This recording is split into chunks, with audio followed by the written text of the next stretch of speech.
Hello and welcome. This is a part 2 of the two-part lesson on describe geometry task of the Ansys Fluent Meshing watertight geometry workflow.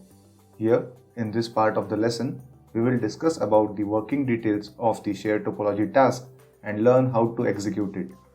Then, we will learn how to use the update boundaries and the update regions task to update the properties of the boundaries and the regions respectively. So, without further delay, let's get started.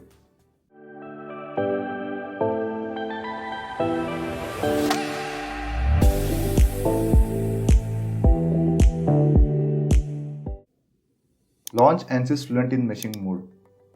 In workflow type, select watertight geometry workflow. Go to import geometry task.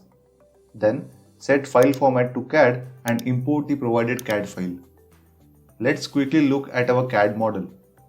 Here we have two pipes connected to each other using multiple nuts and bolts which make up the solid domain of model and the internal fluid domain which is the fluid flow region.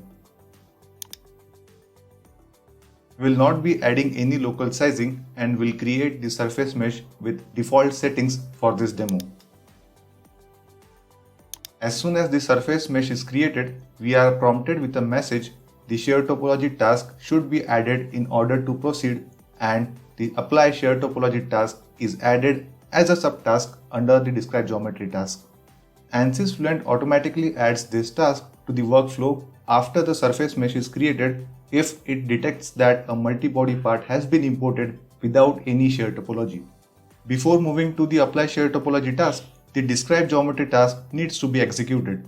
Here, since we have both the solid and the fluid regions, we will select the third option for the geometry type. We will leave all other options to default and click on describe geometry. Let us now look at how to set up the shared topology task. For multi-body geometries where different bodies may be in contact with each other, it is a recommended practice to perform the shared topology operation at the CAD creation phase. This ensures that all the overlapping areas are handled appropriately. Quite often, this means that instead of each of the bodies having separate faces which leads to non-conformal mesh at the interface, the two bodies share a single face at the interface resulting in a conformal mesh. Though the Fluent solver is capable of handling both kinds of meshes, conformal meshes are generally preferred due to their relatively higher numerical efficiency and smaller simulation times.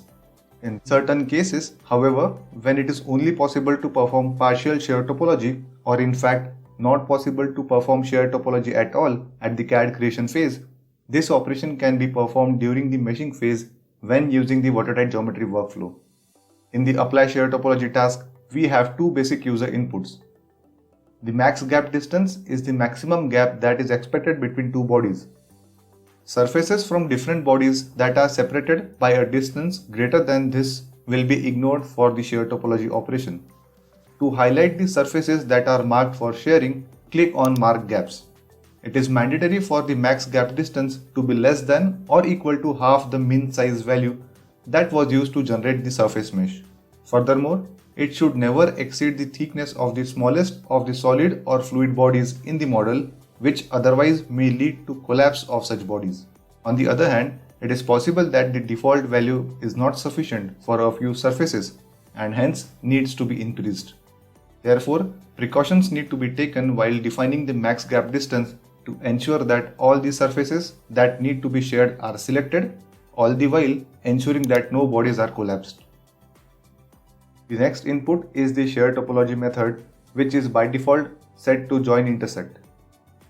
In join intersect method, the overlapping areas of the surfaces are first identified and separated from their parent surface based on the specified parameters in the advanced options section, and then they are merged into a single surface. The other option for the method is interface connect.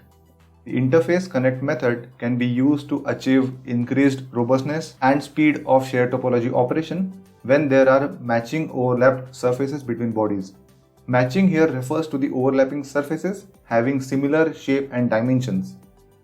Let's look at the join intersect method now. This name basically represents two different ways of connecting surfaces, join and intersect.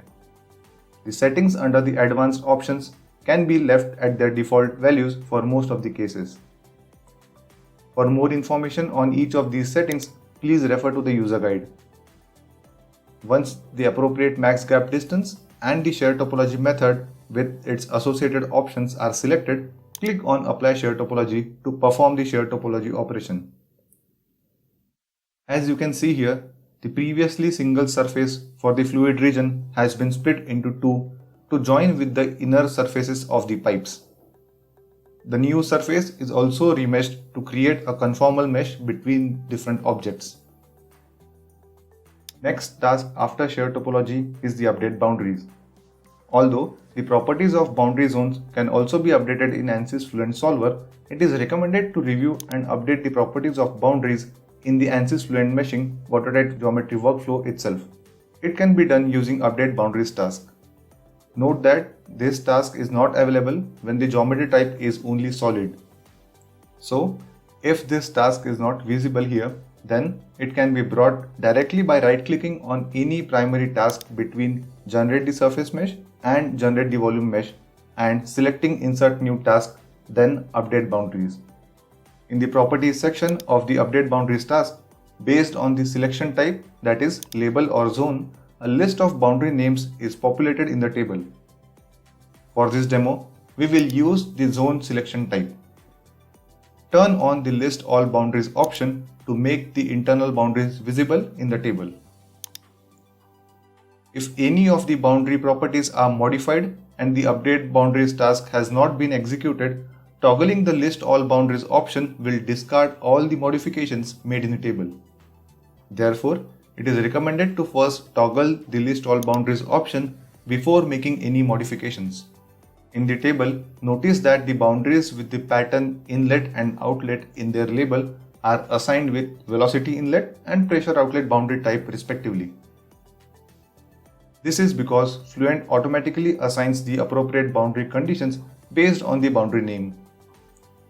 Here is the list of typical naming conventions and the associated boundary conditions that are automatically applied by Ansys Fluent. To change the name of boundary, either double-click on the boundary name and enter the new name, or right-click on the boundary name, select Set Boundary Name, click on the blank space and enter the new name. Similarly, to change the boundary type, click on the drop-down menu in the Boundary Type column and select the type from the list, or right-click on the boundary name, select Set Boundary Type and choose the appropriate type of the boundary. Click on Update Boundaries once done. To modify any properties, go back to Update Boundaries task, click on Revert and Edit and make the necessary changes in the table and then click on Update. We have already discussed this task in part 1 of this lesson. Here, as we know that there will be just only one fluid region, we will keep it as default and click on Create Regions. Now, we will discuss about the Update Regions task. This task is used to assign proper names and define the region type for different regions. Here, the first column lists the name of each of the regions and the second column lists the region type. Either hovering or left-clicking once on the name of any of the regions highlights them in the graphics display window. To change the names of any of the regions, simply double-click on the appropriate region name, enter the new name and press the Enter button on the keyboard. The Draw Regions button can be used to filter the regions that are displayed in the graphics window. One can choose between displaying all the regions or just the solid or the fluid regions.